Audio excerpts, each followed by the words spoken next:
With screeching tires, honking taxis, and rumbling subways, many would say New York City is noisy.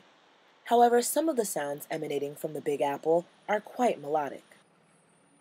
Yeah, I mean, New York City changed me as a person and as a musician really a lot. Philip Novosel is a musician from Croatia. He came to New York City 2 years ago to study at the New School of Jazz and Contemporary Music. He plays the tambura.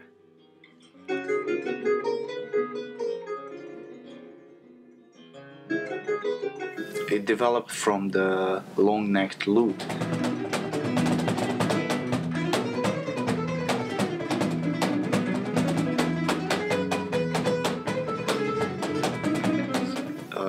Tambura has like more like raw sound. You can really hear something old in this sound.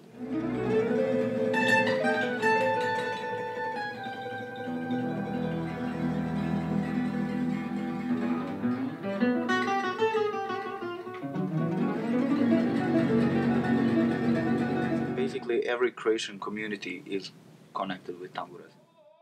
Philip says the music scene of New York is like no other, thanks to its diversity of musicians from every part of the world. Our drummer is from Slovenia, our bass player is from Bulgaria, our tenor saxophone player is from Italy, and our piano player is from Japan. So.